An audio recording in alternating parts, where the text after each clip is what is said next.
ఓం శ్రీ సాయిరామ్.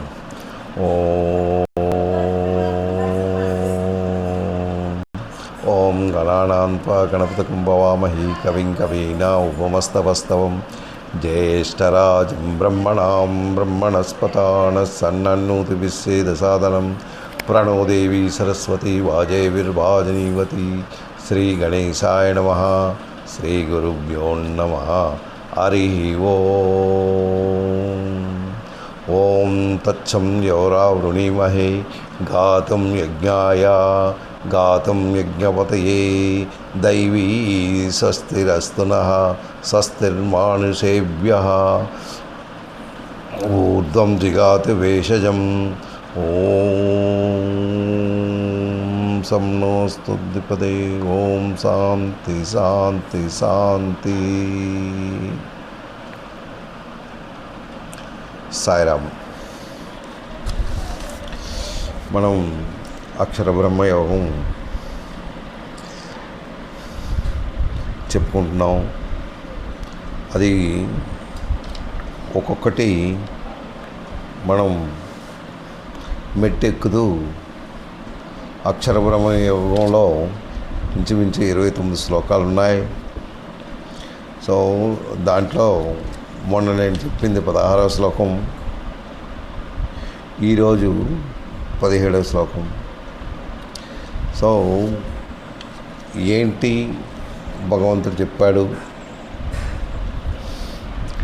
నిజంగాను అక్షర పరబ్రహ్మ యోగంలో నిజంగా ఎవరైతే దాన్ని శ్రద్ధగా వింటారో, ఎవరైతే దాని మీద నమ్మకంతో ఉంటారో, ఎవరైతే భగవంతుడు ఆయనే అన్నిన్ను సర్వంతర్యామి పురుషోత్తముడు ఈ విధంగా ఎవరైతే తెలుసుకుంటారో, అంటే భగవంతుడు ఆయన లేనిదే మనం నిల్లనే చెప్పాలి, ఎందుకు పనికిరాం.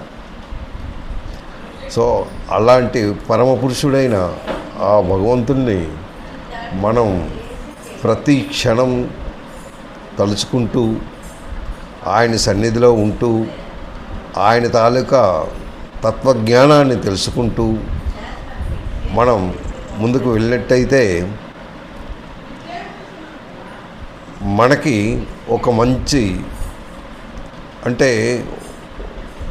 ఒక మంచి దారిని చూపించే ఆయనలో చేరుకునే శక్తిని మనం పొందగలం. అది ఇంతవరకు మనం అంటే ఏ విధంగా చేరుకోవాలి, ఏ విధంగా చేరుకుంటే నన్ను చేరుకుంటానని నేను పురుషోత్తముడు అని చెప్పిన ఆ భగవంతుడు శ్రీకృష్ణ భగవానుడు ఇంకేం చెప్తున్నాడు అని 16వ శ్లోకంలో ఆయన చెప్పింది ఏంటంటే, అబ్రహ్మభువనాత్ లోకం పునరావర్తినః మాం ఉపేత్యతు కౌంతేయ పునర్జన్మన విద్యతే. చూడండి, అంటే మనం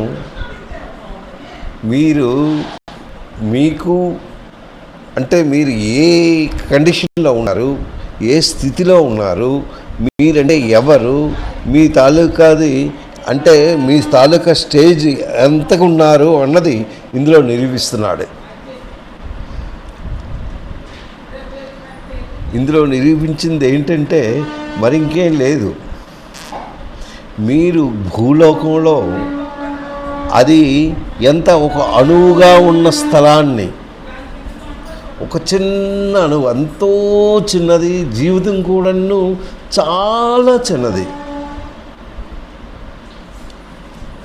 అంటే అంత చిన్న జీవితం అన్నమాట. అందులో మీరు ఎన్నో ఉంతో మనకు తెలియదు. అంత చిన్న జీవితంలో మీరు ఉన్న అంటే భగవంతుడు ఏ స్టేజ్లో ఉన్నాడో ఆయన చెప్తున్నాడు. ఇక్కడ ఏంటంటున్నాడు, బ్రహ్మ ఎవరు? ఈ సృష్టికి కర్త. ఆయన ఎలా వచ్చాడు, ఆయన ఉండే స్థలం ఏంటి, ఆయన ఎలా ఉంటాడు, అంటే ఈ కాలపరిమితి ఏంటి, ఈ కాలాన్ని మీరు ఎలా చేస్తున్నారు. ఈరోజు మీరు కాలం చూశారు, ఎక్కడున్నారు మీరు కాలాన్ని అంటే ఈరోజు మాత్రమే మీకు తెలుసు. అంటే ఒకరోజు కాలం ఎలా నిర్ణయిస్తున్నారు.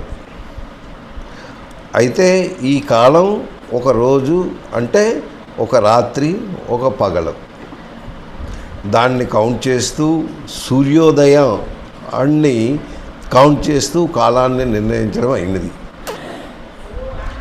ఆ విధంగా మనం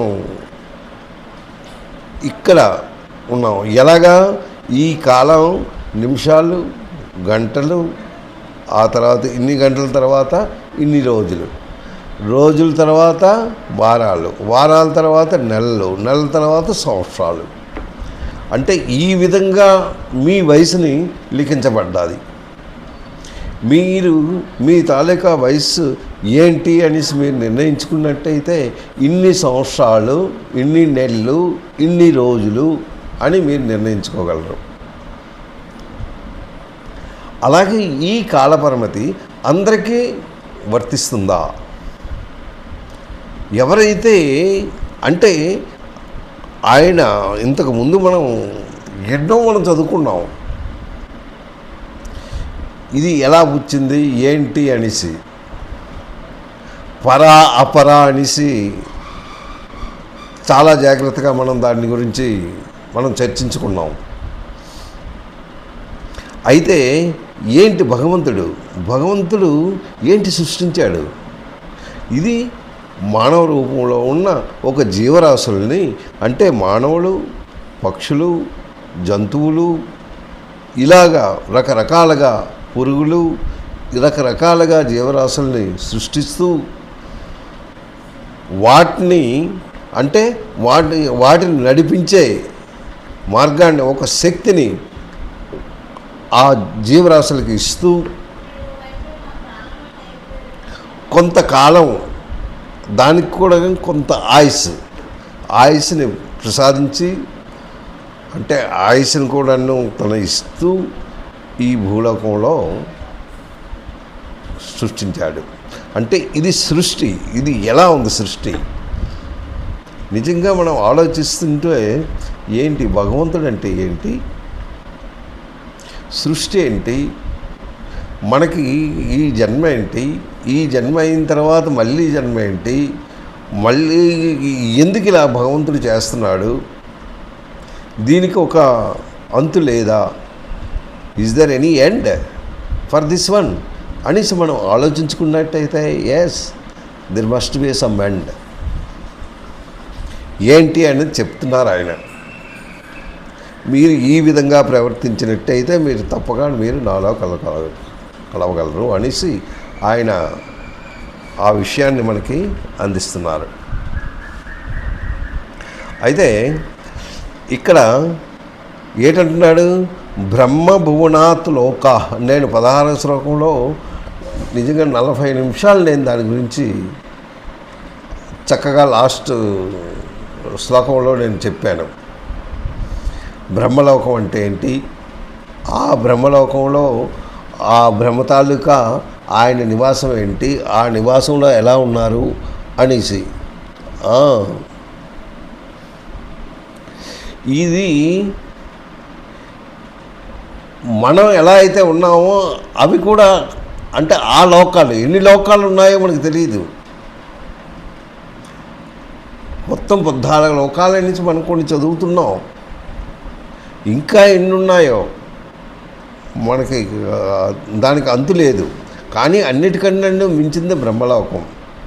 బ్రహ్మలోకం అంటే దైవలోకం, అదే దేవలోకం, అది దైవలోకం. ఆ దైవలోకం ఎలా ఉంటుంది, అక్కడ ఎవరు నివసిస్తున్నారు, అక్కడ బ్రహ్మ, ఆయన తాలూకా కాల పరిమితి ఏంటి అనేసి మనం లెక్కించుకున్నట్టయితే వచ్చే శ్లోకంలో మనం నెక్స్ట్ శ్లోకంలో మనం దాన్ని నేర్చుకుంటాం. ఆయన తాలూకా కాల పరిమితి ఏంటి, ఈ సృష్టి ఏంటి అనేసి మనం నేర్చుకోకపోతున్నామన్నా. ఈ లోకములన్నీ ఏవైతే లోకాలు ఉన్నాయో అన్నిటికీ కాలంతో సమానం, అన్నిటికీ కాలాలు ఉన్నాయి. ప్రతి దానికి కాలమే, కాలం లేకుండా ఏదీ లేదు. ఎన్ని లోకాలమని. అయితే ఇవన్నీ కాలానికి పరిమితమైనవే. అందుకే నేను ఎవరిని, నేను కాలాతీతుల్ని, కాలాన్ని అధిగమించాను, నాకు దానికి ఎటువంటి సంబంధం లేదు. కనుక ఎవరైతే నన్ను చేరుకుంటారో వాళ్ళకి పునర్జన్మంటూ ఉండదు అని ఈ శ్లోకంలో చక్కగా మనకి తెలియపరిచారు. మీకు జన్మ లేకుండా ఉండాలంటే మీరు ఈ విధంగా చేసినట్టయితే చక్కగా ఉంటారు అన్నది ఇందులో మనకు తెలియపరిచారు. నెక్స్ట్ శ్లోకంలో భగవంతుడు మనకి ఏం చెప్పాడో మనం విందాం. అది 17th శ్లోకం, అక్షర బ్రహ్మ యోగం. ఈ అక్షర యోగంలో ఆయన ప్రతి విషయాన్ని మనకి చక్కగా చెప్తున్నాడు.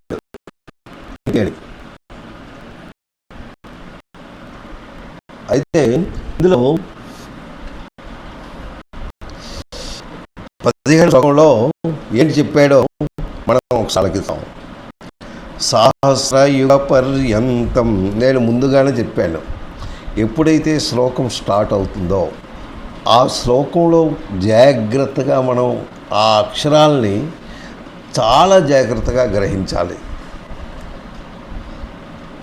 ఆ లాస్ట్ 16వ శ్లోకంలో ఏంటన్నాడు, అబ్రహ్మభువనాల్లోక అంటే ఆ బ్రహ్మ తాలూకా దేవలోకం గురించి స్టార్ట్ చేశాడు. అది ఎలా ఉంటుంది అనేసి కృష్ణుడు అర్జునుడికి చెప్తున్నాడు.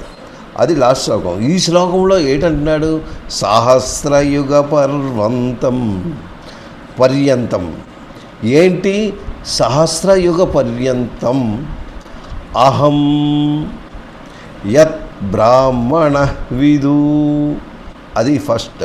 ఏంటంటున్నాడు, సహస్రయుగ పర్యంతం అహం యత్ బ్రాహ్మణ విదు.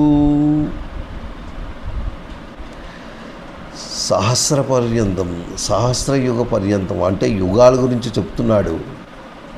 భగవంతుడు స్టార్ట్ చేశాడు ఏంటి యుగం అనేసి. ఆ తర్వాత ఏంటంటున్నాడు, సహస్రయుగ పర్యంతం అహం యత్ బ్రాహ్మణ పరా రాత్రిం యుగ సహస్రాంతం.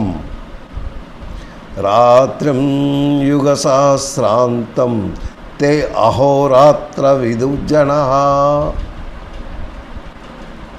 ఇది శ్లోకం, అహోరాత్ర విదుజన. దీని గురించి మనం తెలుసుకోవాలి. ఈ శ్లోకం ఏంటి, భగవంతుడు మనకి ఇది అందించాడు, ఇది ఎందుకు అందించాడు, ఈ శ్లోకం చెప్పడానికి గల కారణం ఏంటి? ఏంటంటాడు, సహస్రయుగ పర్యంతం. సహస్ర అంటే కొన్ని వేల సంవత్సరాలు.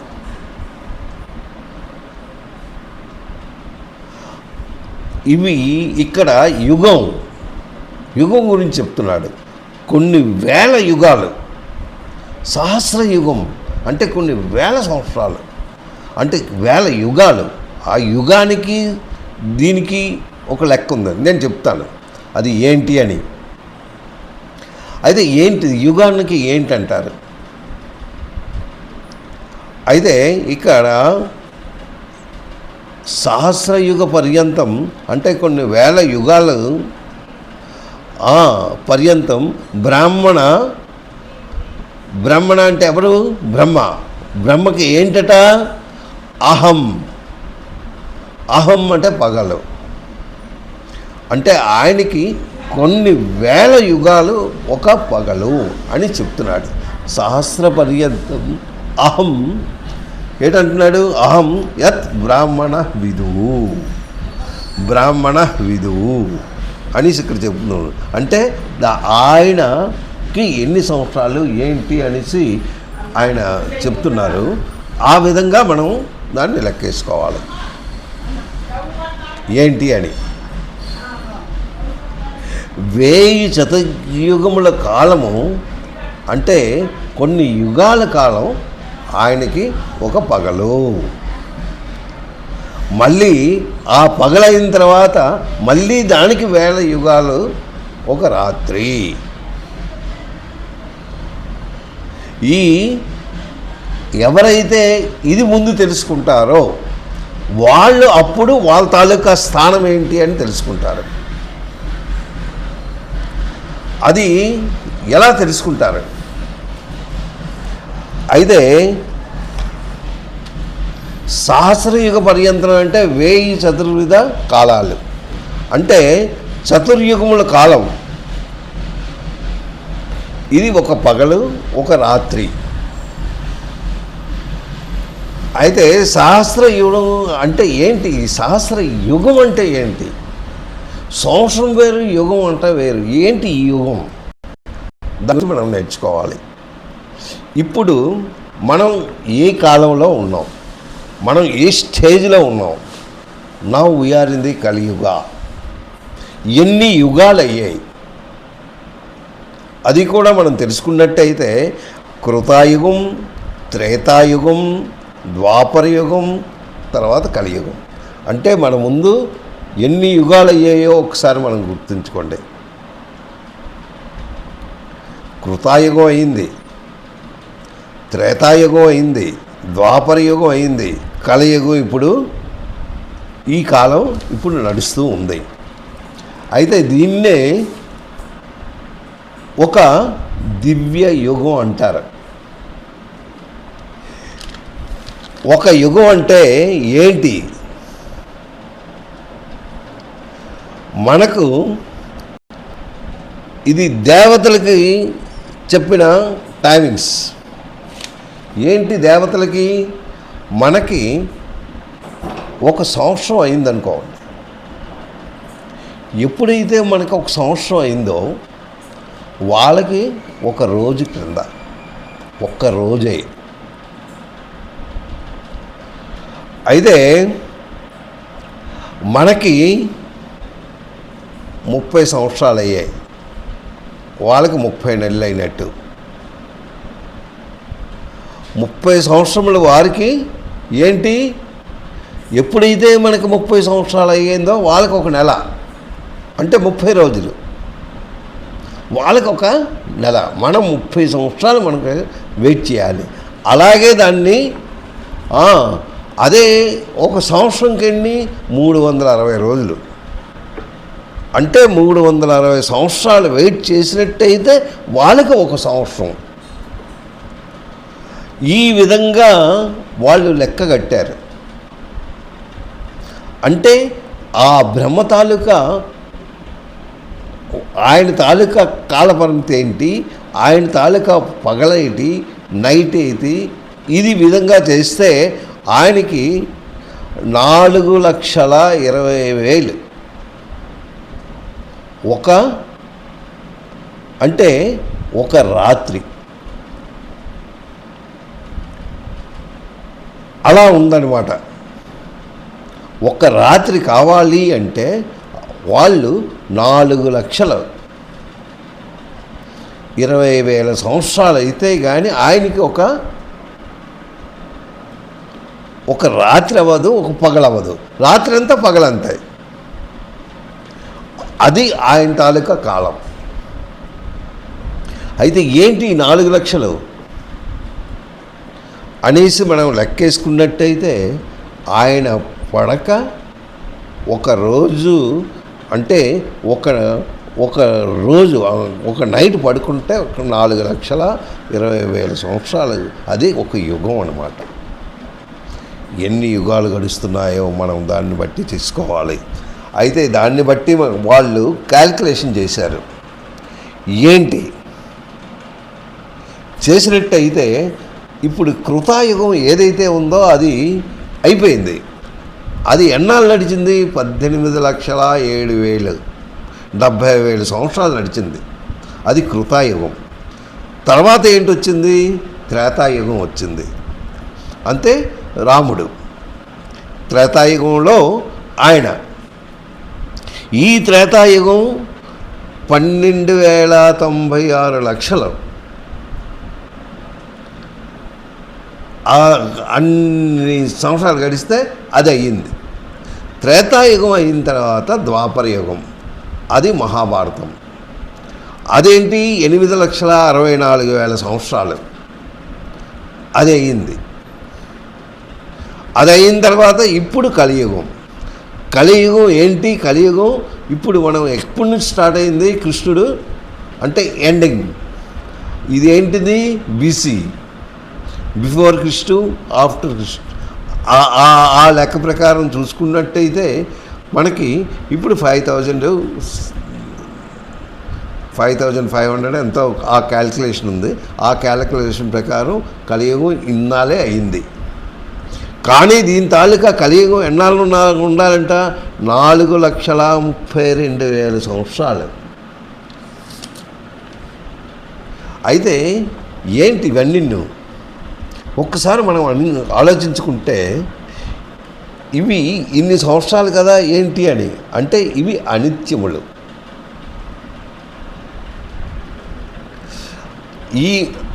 ఇవి నిత్యం కాదు. ఎందుకు అంటే ఇది ఆయన ఎవరు? బ్రహ్మ ఎప్పుడైతే తన పగలు నడుస్తుందో అతను నిద్రావస్థ నుంచి లేచిన వెంటనే సృష్టి ఆరంభమైపోతుంది. అన్ని జీవరాశులు టక మొత్తం అంతా ప్రపంచం అంతా స్టార్ట్ అయిపోయిందనమాట. మళ్ళీ 4,000 సంవత్సరాలు అది నడుస్తూ ఉంటుంది. ఎప్పుడైతే ఇది అయిపోయిందో మళ్ళీ ఇక అంతం, దాన్ని అంతం. అందుకే అనిత్యం అన్నమాట. అది నిత్యం కాదు, అది పోతుంది. పోయిన తర్వాత మళ్ళీ రాత్రి, మళ్ళీ ఇన్ని సంవత్సరాలు అయిన తర్వాత మళ్ళీ సృష్టి ప్రారంభం. అయితే ఏంటి సృష్టి ప్రారంభాలు ఏంటి? ఏమిటి ఈ లెక్కలు అంటే కర్మను బట్టి కంపల్సరీ ఉంటుంది. నీ కర్మ ఎక్కడికి పోదు. నువ్వు చేస్తున్న కర్మ నువ్వు చేసుకోక తప్పదు. ఈ యుగాలు ఉన్నాయి చూసారా? ఈ యుగాల లోపల ఎన్ని కంటిన్యూ అవుతున్నాయో మీకు తెలీదు. ఈ సృష్టి అంతా పోతుంది, మళ్ళీ ఆరంభం అవుతుంది. అయిన మీ కర్మ ఎక్కడికి పోలేదు అంటే మీ ఆత్మ అదే అలాగే ఉంది. కొన్ని వేల సంవత్సరాల తర్వాత మళ్ళీ ఎప్పుడైతే సృష్టి వచ్చిందో మళ్ళీ మీరు స్టార్ట్. మీ కర్మను మాత్రం మీరు అనుభవించక తప్పదు. అది తప్పదు. ఎందుకంటే మనం ఎన్నో చదువుకున్నాం. కొన్ని యుగాల తర్వాత ఒక్కసారి మనం ఆలోచించినట్లయితే లాస్ట్ అయిపోయింది భారత యుద్ధం, మహాభారతం. ఆ యుద్ధంలో భీష్ముడు తను శయ్యపై పడుకున్నాడు. అంటే బాణాలతో తన శరీరం అంతా పూర్తిగా గుచ్చి ఉన్నది, శరీరంలో ఉన్నది. ఆ శరీరం అది అలా పడింది. కానీ ఆయన ఉత్తరాయణం గురించి ఆయన చూస్తూ ప్రాణాన్ని పెట్టారు. దాని గురించి ఆయన వెయిట్ చేస్తున్నారు. కానీ ఈ శరీరంలో ఏదైతే ఉందో ఈ రక్తం కారుతూనే ఉంది. తను కదలకండను అలాగే ఉన్నారు. ఏమాత్రం కదిలినన్ను ఆ బాణం గుచ్చుతుంది. అయితే ఎందుకు? ఎప్పుడైతే లాస్ట్ అయిపోయిందో కృష్ణ భగవానుడు, పాండవులు వీళ్ళందరూ ధర్మం గురించి మనం మీకు తెలుసుకోవాలి, మీరు తెలుసుకోవాలంటే ఆయన్ని మీరు అడగండి, ఆయన చెప్తారు. ఆయన చెప్పిన ధర్మం ప్రకారం మీరు వెళ్ళాలి అనేసి అక్కడ దగ్గరికి వెళ్ళిన తర్వాత భీష్ముడిని అడుగుతారు. వీళ్ళు ఇది అయ్యారు, వీళ్ళకి కొద్దిగా ధర్మం చెప్పండి. నీవు అంతర్యామివి, నువ్వే సర్వంతర్యామివి. నీకు తెలియంది ఏమైనా ఉందా? అది నువ్వు చెబితే వాళ్ళు వింటారు కదా. నువ్వు నా దగ్గరికి తేవడం ఏంటి, నేను చెప్పడం ఏంటి అంటే లేదు లేదు లేదు, నీకు మించిన వాడు లేడు, నువ్వే మహనీయుడివి, నువ్వు చిన్నవాడివి కాదు. నేను మహనీయుడినే అయితే నాకెందుకు ఇందులో పడేశావు? నాకెందుకు ఈ బాణాల మీద నన్ను పడుకుని పెట్టావు? నా శరీరం అంతా బాణాలతో కుళ్ళి కుళ్ళి కుళ్ళి కుళ్ళి ఇలాగా నొప్పులతో నేను బాధపడుతున్నానే. నువ్వు అంటావు నా దగ్గర ధర్మం ఉన్నది, నేను ధర్మాత్ముడిని. నేనే కానీ ధర్మంగా నేను వెళ్ళినట్టయితే నాకెందుకు ఈ శిక్ష? అప్పుడు ఆ శిక్ష గురించి చెప్పాడు. అది ఇప్పటిది కాదు, కొన్ని వేల సంవత్సరాల క్రితం నువ్వు చేసిన తప్పు ఈరోజు నువ్వు అనుభవిస్తున్నావు. నువ్వు పెద్ద చక్రవర్తివి, మహాచక్రవర్తివి, మంచి ధర్మ పరిపాలకుడివి, చాలా చక్కగా చేస్తుంటావు. అలాంటి టైంలో నువ్వు అడవిలో గుర్రాన్ని స్వారీ చేస్తూ ప్రజల్ని ఒకసారి వాళ్ళ పరిపాలన ఎలా ఉన్నది ఏంటి వాళ్ళ తాలూకా బాగోగులు తెలుసుకోవడానికి గుర్రం మీద నువ్వు వెళ్తూ ఉండగా తోవలో ఒక నాగసర్పం అది ఉన్నది. అయ్యో, దాన్ని దాటించుకోవడం మంచిది కాదు కదా, అది దాటకూడదు అన్న భావనతో నీ చేతిలో ఉన్న బల్లంతో దాన్ని తీసి విసిరిచావు. అది ఎప్పుడైతే ఇసిరావో అది ఎక్కడ పడ్డదనుకున్నావు? ఒక ముళ్ళ కంపలో పడిపోయింది. ఎప్పుడైతే ముళ్ళ కంపలో పడిపోయిందో తను ఇటు కదలలేక అటు కదలలేక చాలా బాధతో ఉన్నది. కానీ నువ్వు ఇదేం చూడలేదు, నువ్వు వెళ్ళిపోయావు. దాని తాలూకా శిక్ష ఇప్పుడు నువ్వు అనుభవిస్తున్నావు. అంటే మీరు ఏ తప్పు చేసినా ఏది చేసినా ఇప్పటి కాదు ఎప్పటికైనా అది మీతో వెంటాడుతూనే ఉంటుంది. మీరు మంచిగా ఉన్నా మంచిగా ఉంటే అది వెంటాడుతుంది. అది మాత్రం ఎక్కడికి పోదు. అయితే మంచిగా ఉన్నప్పుడు వాళ్ళు ఏం చేస్తారు? ఇప్పుడు మంచిగా ఉన్నప్పుడు ఏదైతే నువ్వు ఒక మంచి కార్యక్రమాలు చేసావు, ఒకరికి సహాయం చేసావు, లేకపోతే ఏదో చేసావు, చెడ్డ పని లేకుండా చాలా చక్కగా నువ్వు నిర్వర్తించావు. అయితే దీనికి ఏంటి? దీని తాలూకా ఫలితం నాకు ఎప్పుడు దొరుకుతుంది? నీ జీవితంలో కాదు. నువ్వు ఎప్పుడైతే కొన్ని యాగాలు భగవంతుని నామస్మరణతో ఎవరిని బాధించకుండా దీనిగా ఇది చేశావో నీకు దేవలోకం ప్రాప్తవుతుంది. నీ కర్మానుసారం నువ్వు ఎన్ని రోజులు నువ్వు ఒక మంచిగా ఉన్నావు, ఎంతవరకు నీకు అది ఆ పీరియడ్ ఉన్నది అంతవరకు నువ్వు అక్కడ ఉంటావు. ఆ పీరియడ్ అయిపోయిన తర్వాత మళ్ళీ భూలోకం వచ్చేస్తారు. అంటే ఆ ఫలితం అయిపోవాలి, అయిపోయిన తర్వాత మళ్ళీ ఇక్కడికే వస్తారు. అది ఇక్కడ చెప్పిందనమాట. అంటే మీ కర్మ అన్నది ఎప్పుడూ పోదు అనేసి ఒక్కొక్కటి ఆయన. ఇప్పుడు మనం ఇది చేసుకుంటే ఏంటి, మీరు చేసే పని ఏంటి? మీరు మానవ జన్మగా ఎత్తారు, ఈ మానవ జన్మ సార్థకం అవ్వాలి. అంటే ఈ సార్థకం అవ్వాలంటే మీరు ఏం చేస్తున్నారు? మీ కాలాన్ని వ్యర్థం చేయకూడదు. మళ్ళీ ఇలాంటి కాలం దొరుకుతుందో లేదో నీకు తెలియదు. వ్యర్థం చేయకుండా భగవన్నామస్మరణంతో మీరు ఉన్నట్టయితే ఈ అమూల్యమైన సమయాన్ని భగవంతుని మీద మీరు లగ్నం చేసినట్టయితే మీ జీవితం సార్థకం అవుతుంది. అయితే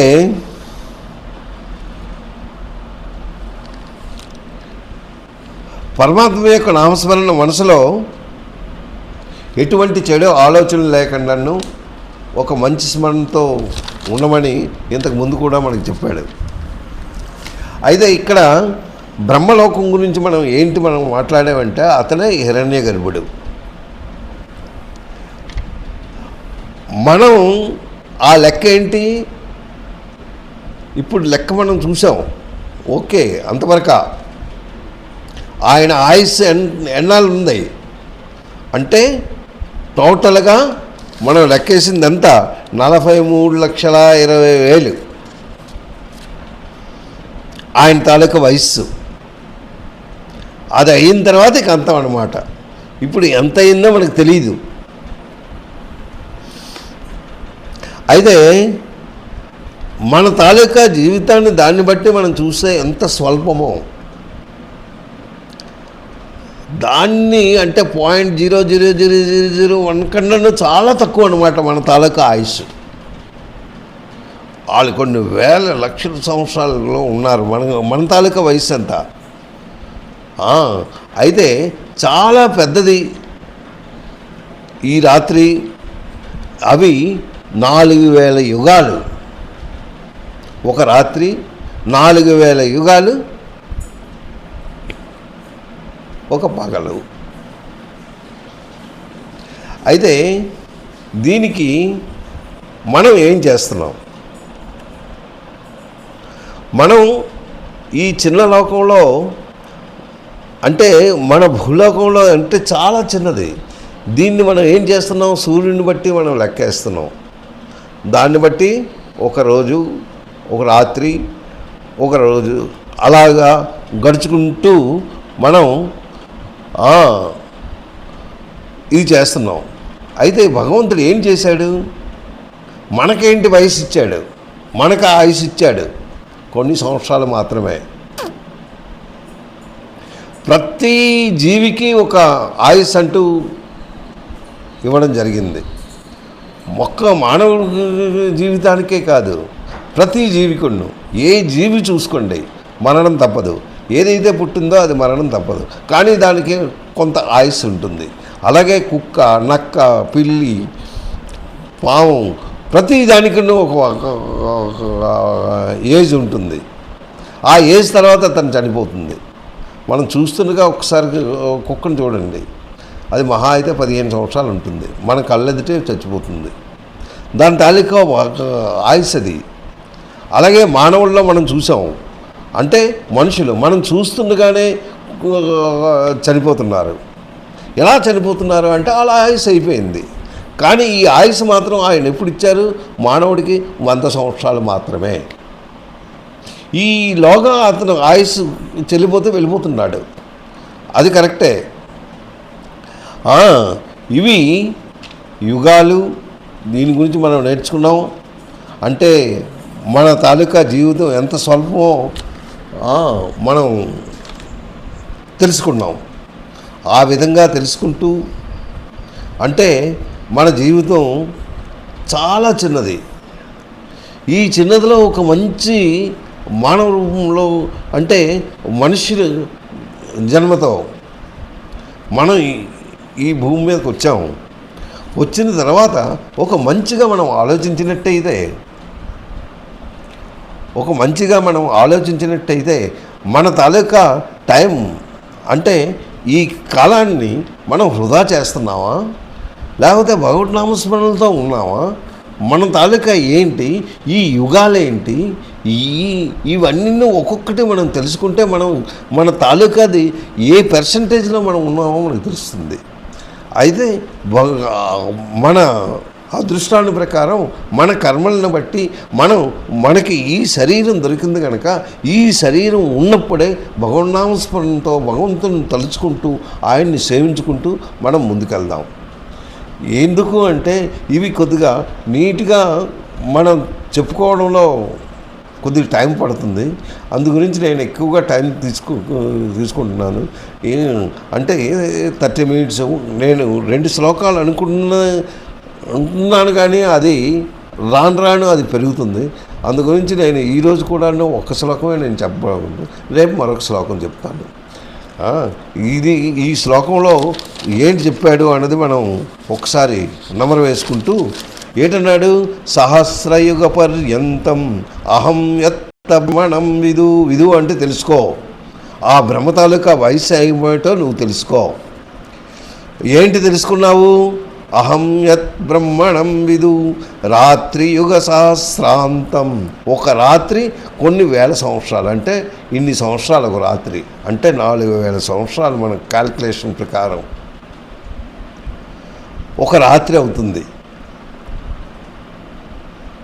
అలాగే పగలు కూడాను 4000 సంవత్సరాలు. అదనమాట రాత్రియుగ సహస్రాంతం తే అహరాత్రి విధం జనా. అంటే అట్టి యోగులు ఎవరు దీన్ని ఎరుగుతారు? యోగిగా ఉన్న వాళ్ళు తెలుసుకుంటారు. వాళ్ళు చక్కగా తెలుసుకుంటారు అనేసి ఈ శ్లోకంలో చెప్పారన్నమాట. ఈ శ్లోకాన్ని మనం ఒకసారి చూస్తూ 1000 చతుర్వేది కాలాన్ని అంటే ఈ క్యాలిక్యులేషన్ ప్రకారం ఆ బ్రహ్మ తాలూకా ఒక రాత్రి ఒక పగలు.